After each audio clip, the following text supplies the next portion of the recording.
Learn English with marriage. Welcome, everyone. Today, I have something truly special for you. This is not just a story about a drink.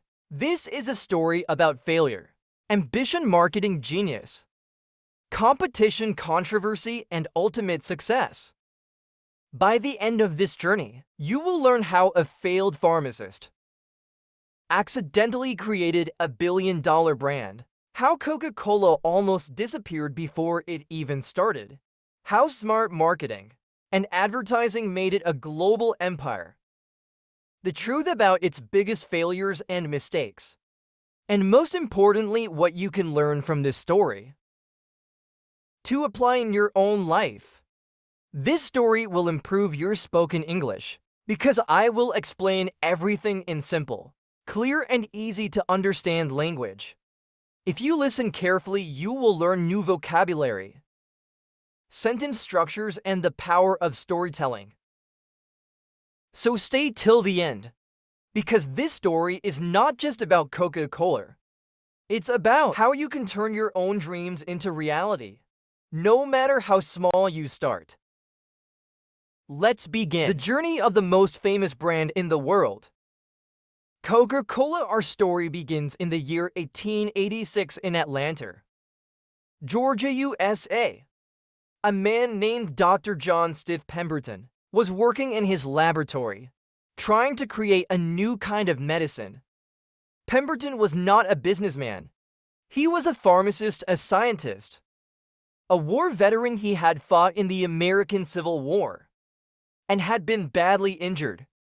Because of his pain, he became addicted to morphine, a powerful drug. He wanted to find a cure for his addiction. Instead of relying on dangerous drugs, he decided to create a new type of health drink. But what happened next was something he never expected. Pemberton started experimenting with different plant extracts to create a tonic, a drink that could give people energy, cure headaches, and improve mood. His original formula contained cocoa leaves. This plant was from South America and contained cocaine, which was legal at that time. Cola nuts. These nuts contained caffeine, which gave energy and alertness. Wine. The drink was first called Pemberton's French wine Coca because it contained alcohol. People started drinking it, and they loved the energy boost it gave them. But there was a big problem. In 1886, Atlanta passed a law banning alcohol. This meant Pemberton's drink had to change. So he removed the wine and started experimenting again. One day, while working in his laboratory, he accidentally mixed his syrup with carbonated water. When he tasted it, he was shocked. It was delicious. He took it to Jacob's Pharmacy, a local drugstore, and asked them to sell it. They started serving it for 5 cents per glass at their soda fountain. This was the birth of the drink we now know as Coca-Cola. Pemberton's bookkeeper, Frank M. Robinson, was a marketing genius. He told Pemberton, "The two main ingredients are coca from cocoa leaves and cola from cola nuts. We should call it Coca-Cola." It sounds catchy. Not only did he name it, but he also designed the original Coca-Cola logo in his own handwriting. That same curved flowing script is still used today. Even at the very beginning, branding was everything. Pemberton had created a great drink, but he was not a businessman. He didn't understand how to grow a company. He was also sick and struggling financially. So instead of expanding Coca-Cola, he started selling small parts of the business to different investors. One of those investors was Asa Candela, a businessman who saw something Pemberton did not. Pemberton sold the Coca-Cola formula to Candela for just $2,300, about $70,000 today. This was the biggest mistake of his life. In 1888, Pemberton died. Without knowing that, his drink would become the most famous in the world. Candela was not a scientist. He was not an inventor. He was a businessman with one goal: to make Coca-Cola the most famous drink in the world. By 1891, Candela had successfully bought out all the other investors and became the sole owner of Coca-Cola. But the company was still small. It was only being sold in a few pharmacies. It was not yet the global empire we know today. Candela knew that if Coca-Cola was going to succeed, he had to do something that had never been done before. Chandler didn't invent Coca-Cola, but he did something even more important. He made Coca-Cola a lifestyle. He used marketing strategies that were unheard of at the time. These strategies made Coca-Cola go from being a small drink in a pharmacy to a national and international sensation. The free sample strategy, giving away Coca-Cola for free. Candela believed in one simple rule: if people taste Coca-Cola once, they will buy it again. So he started giving it away for free. He printed hundreds of thousands of coupons that allowed people to get a free glass of Coca-Cola. He placed these coupons everywhere, in newspapers, magazines, and even handed them out on the streets. He sent salesmen to bars, pharmacies, and soda fountains, asking them to serve Coca-Cola for free to customers. This might seem like a crazy idea, giving away the product for free, but it worked within a few years. Millions of people had tried Coca-Cola, and they loved it. They kept coming back, and were now willing to pay for it. By 1901, in every 9 Americans had tried Coca-Cola. Candela had created a demand that had never existed before, branding everywhere, making Coca-Cola a household name. Candela understood something most businesses fail to realize. If you want people to remember your product, they need to see it everywhere. So he made sure the name Coca-Cola was on everything: clocks, calendars, notebooks, billboards, painted on buildings, on store signs. No matter where people went, they saw "Drink Coca-Cola" written somewhere. This was the first time in history that a product was being marketed so aggressively. And guess what? It worked. By 1895, Coca-Cola was being sold in every state in the US. The Coca-Cola bottle, the beginning of a legend. At first, Coca-Cola was only sold in soda fountains, meaning people had to go to a shop or pharmacy to drink it. But in 1899, two lawyers from Tennessee, Joseph Whitehead and Benjamin Thomas, approached Candela with a business idea. They wanted to start bottling Coca-Cola so people could buy it and drink it anywhere, anytime. At first, Candela didn't believe in the idea, but eventually he agreed and sold them the rights to bottle Coca-Cola for just $1. This was another huge mistake, because soon, Coca-Cola bottles became more popular than the drink sold in soda fountains. The first Coca-Cola bottles were simple and easily copied by competitors. So in 1915, Coca-Cola designed a unique bottle shape that was impossible to imitate. That famous curved Coca-Cola bottle. It was created to fight copycats.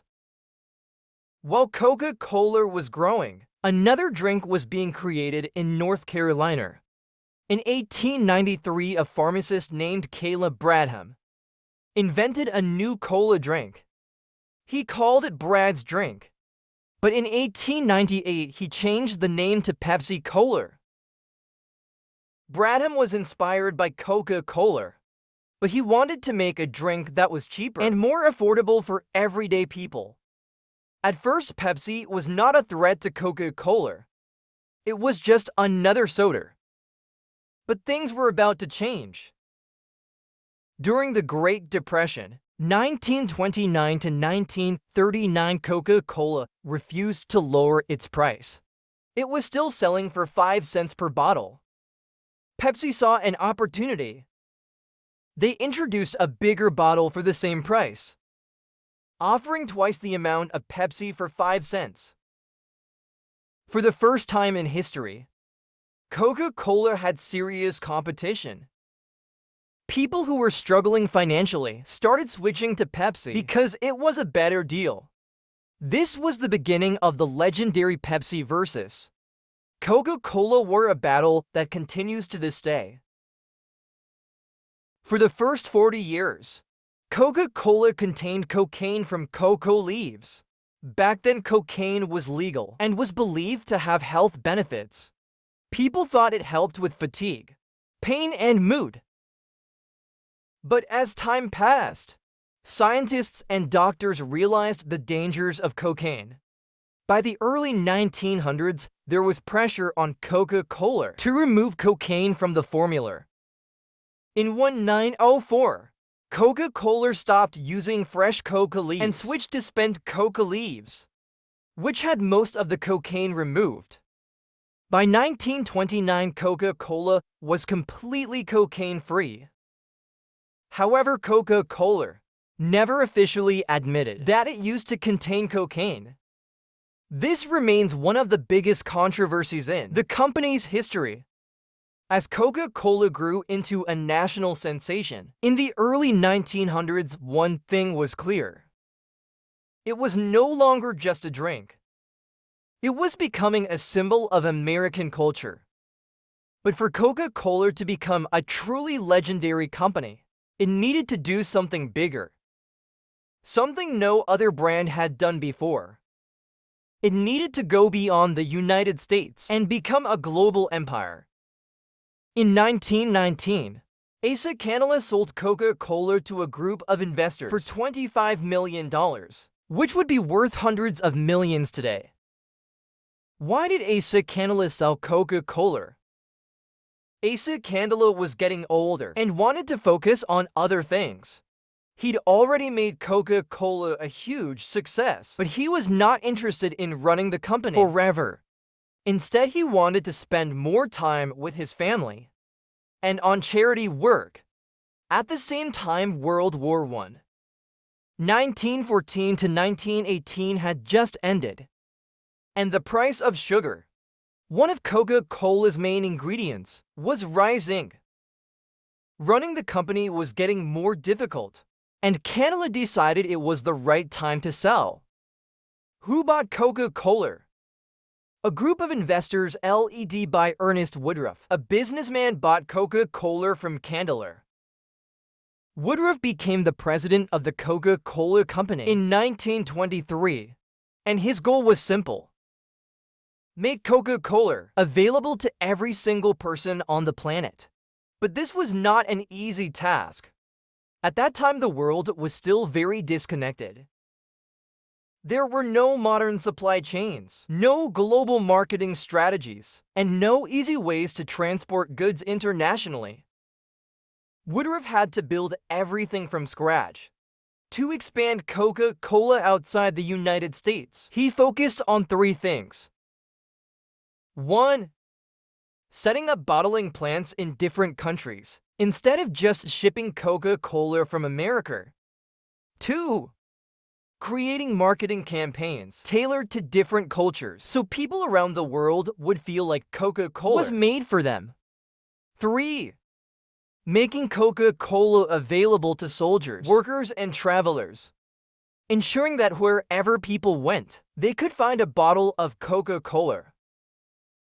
By the 1930s, Coca-Cola had already entered many international markets, but it was still not a dominant global brand. That changed during World War II.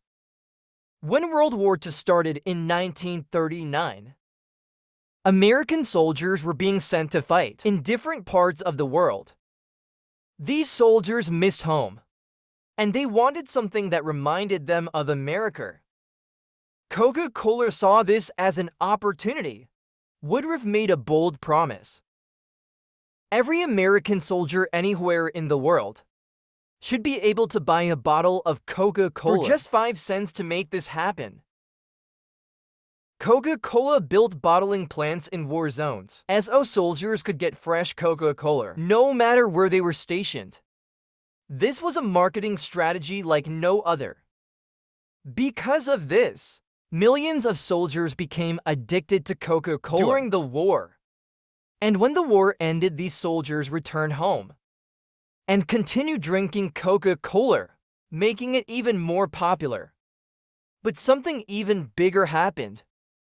As Coca-Cola was setting up bottling plants in Europe, Asia, and Africa to serve soldiers, local people in those countries also started drinking Coca-Cola. By the time the war was over in 1945, Coca-Cola had entered over 44 countries. It had successfully used war to expand its global empire. While Coca-Cola was dominating the world, Pepsi was struggling. In the 1930s, Pepsi had nearly gone bankrupt because it could not compete with Coca-Cola's powerful marketing. But after World War II, Pepsi decided to fight back aggressively. By the 1970s, Coca-Cola was the undisputed king of soft drinks. It had been No. 1 for decades. But Pepsi was not ready to give up. In 1975, Pepsi launched one of the most famous marketing campaigns in history, the Pepsi Challenge. The concept was simple. Pepsi set up blind taste tests in malls and public places. People were given two unmarked cups, one with Coca-Cola and one with Pepsi. They were asked to take a sip from both and say which one tasted better. The results were shocking. A majority of people chose Pepsi over Coca-Cola. Pepsi used this campaign to attack Coca-Cola directly, running commercials that showed real people choosing Pepsi in blind taste tests. This was a massive hit. Pepsi had challenged Coca-Cola before, especially during the Great Depression with its lower price. But in 1975, the Pepsi Challenge changed the game. It wasn't just about price anymore. It was about taste. For the first time, Pepsi was winning over customers by proving people preferred its flavor over Coca-Cola. Coca-Cola was losing customers. By the 1980s, Pepsi was getting too close to Coca-Cola. Pepsi had positioned itself as the cooler, younger brand, while Coca-Cola was starting to be seen as old-fashioned. Coca-Cola panicked in 1985. They made the worst decision in company history. They changed the original Coca-Cola formula and introduced a new version called New Coke. They believed this would help them win back younger customers who preferred Pepsi. But they were completely wrong. As soon as New Coke hit the market, there was massive backlash. People hated it. Customers boycotted Coca-Cola. They started hoarding the old Coca-Cola and refused to buy the new version. The public demanded the return of the original formula. Coca-Cola had no choice. After just 79 days, Coca-Cola was forced to bring back the original formula under the name Coca-Cola Classic. New Coke was a massive failure. But ironically, it helped Coca-Cola in the long run, because it reminded people just how much they loved the original taste. This was one of the biggest marketing disasters in history. But Coca-Cola survived. The rivalry between Coca-Cola and Pepsi only got bigger over the years. Both companies spend billions of dollars on advertising, constantly trying to outdo each other. Pepsi focused on celebrities. It signed deals with Michael Jackson, Britney Spears, and Beyoncé, making Pepsi look more modern and stylish. Coca-Cola focused on emotional branding. It created the famous Share a Coke campaign and the legendary Christmas ads with Santa Claus. For decades, Coca-Cola and Pepsi attacked each other in commercials, lawsuits, and product launches. Even today, the Coca-Cola versus Pepsi battle continues. But Coca-Cola still remains the #1 soft drink brand in the world. The controversies: Coca-Cola's darkest secrets. Health controversy. Coca-Cola has been criticized for contributing to obesity and diabetes due to its high sugar content. Water crisis in countries like India.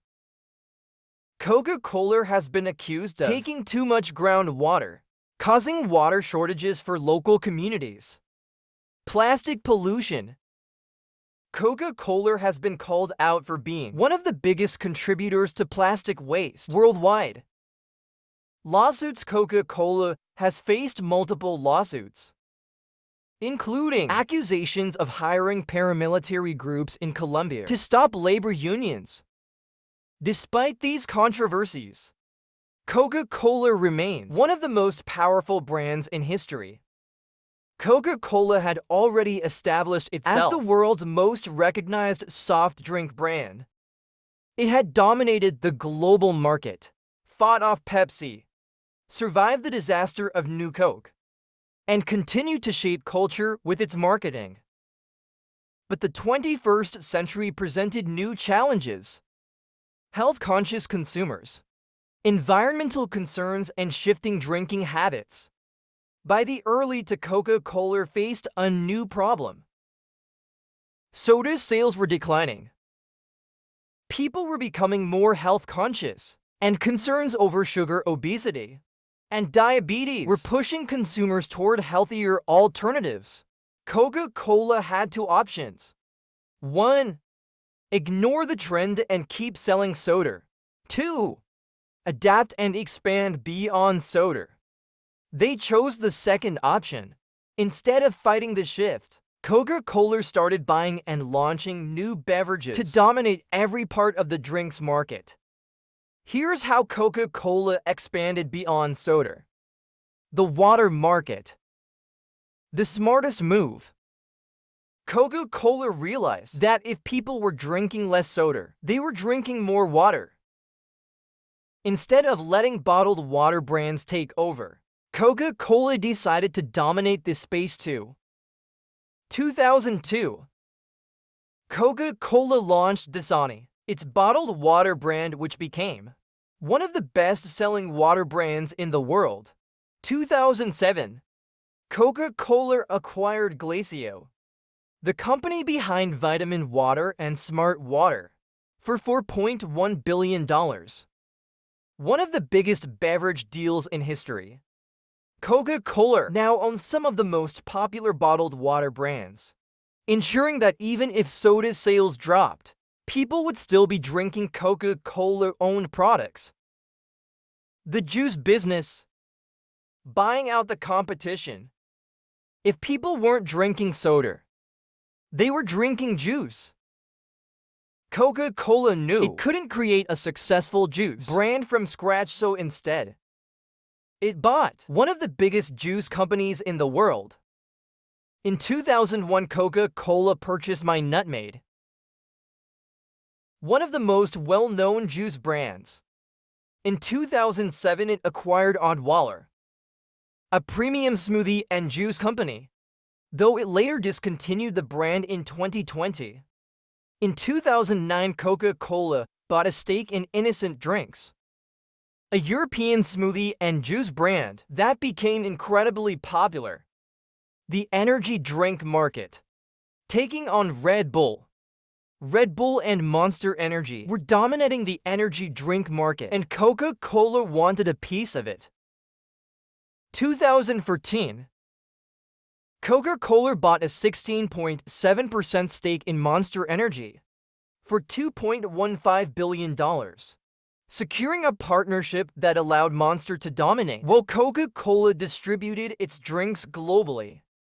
Coca-Cola also launched its own energy drink, Coca-Cola Energy, though it struggled to compete with Red Bull and Monster.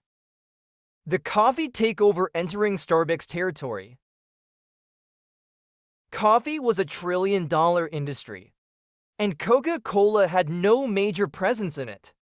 That changed in 2018 when Coca-Cola made one of its biggest purchases ever, buying Costa Coffee for $5.1 billion. Costa Coffee was the UK's largest coffee chain and had over 4,000 locations worldwide. With this deal, Coca-Cola officially entered the coffee industry, competing directly with Starbucks. One of Coca-Cola's most genius strategies is brand diversification. Many people think Coca-Cola only sells Coke, Sprite, and Fanta. But in reality, the company owns over 500 different beverage brands across the world. Here's a shocking fact. Coca-Cola doesn't just compete with other drink brands. It owns them. Think you're drinking a healthy alternative. It might still be owned by Coca-Cola. Think you're supporting a small independent brand. Coca-Cola might secretly own it. Coca-Cola mastered the art of controlling the market from all angles, ensuring that no matter what you drink, the company makes money. The business of sponsorships. How Coca-Cola stays relevant forever. Coca-Cola's power isn't just in its drinks. It's in its branding and sponsorship deals. The company spends billions of dollars every year to make sure its name is everywhere. The Olympics, the longest sponsorship deal in history. Coca-Cola has been a sponsor of the Olympic Games since 1928, making it the longest-running sponsor in history. No matter where the Olympics are held, Coca-Cola is there, ensuring billions of people see its brand. The FIFA World Cup dominating football soccer. Since 1978, Coca-Cola has been an official sponsor of the FIFA World Cup, one of the most watched events in the world. This ensures Coca-Cola remains popular in countries where football is the dominant sport. The Super Bowl controlling America's biggest event. Every year, Coca-Cola spends tens of millions of dollars on Super Bowl commercials, making sure its ads become part of pop culture. Coca-Cola isn't just thinking about today. It's planning for the next 100 years. Here's where the company is headed. AI-powered marketing. Coca-Cola is now using artificial intelligence, AI, to create ads, analyze consumer behavior, and predict trends before they happen. Sustainable packaging. The company is investing billions into biodegradable bottles, reusable containers, and recycled plastic to fight pollution. Alcoholic beverages. Coca-Cola is slowly entering the alcohol market, launching drinks like Topo Chico, hard seltzer, and partnering with alcohol brands. Health-focused drinks. The company is expanding into plant-based drinks, protein shakes, and functional beverages to appeal to health-conscious consumers. Direct-to-consumer sales. Coca-Cola is testing subscription models in online sales, allowing customers to order customized drinks straight from the company. Coca-Cola is more than just a drink. It's an empire, a cultural icon, and a marketing powerhouse. It turned a 5-cent soda into a $250 billion company. It survived World War II, the Cola Wars, and massive scandals. It adapts, innovates, and dominates the global beverage industry. No matter how much the world changes, one thing is certain: Coca-Cola is here to stay.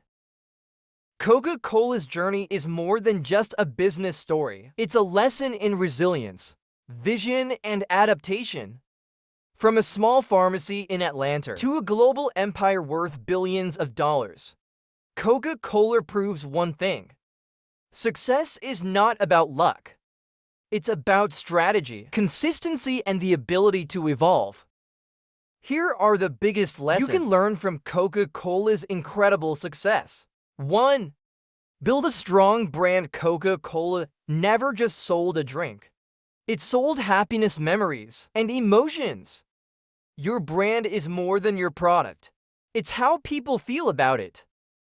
Whether you're starting a business, growing a career, or creating something new, focus on building a strong identity that people connect with. 2. Never fear competition. Use it to grow. Pepsi came after Coca-Cola like a storm, but instead of giving up, Coca-Cola fought harder. The lesson: competition forces you to improve. If someone challenges you, don't panic, get better, innovate, and prove why you deserve to be number one. 3. Mistakes are not the end. They are a new beginning. Coca-Cola's biggest failure. New Coke could have destroyed the company. But instead they admitted their mistake, listened to their customers, and bounced back stronger. In life you will fail. What matters is how you respond. Keep going, keep learning, and keep improving. For adapt or die.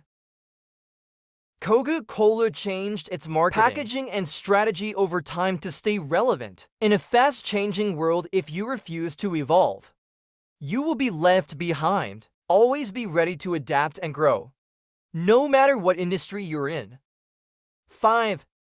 Think big and take risks. Coca-Cola didn't stop at America. It aimed for the world. If you want to achieve greatness, stop thinking small. Dream big, take risks, and go after what you truly want. Coca-Cola is not just a drink. It's proof that anything is possible if you work hard. Believe in your vision and never stop improving.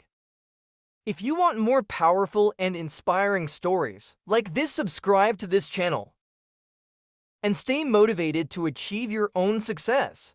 Your journey is just beginning.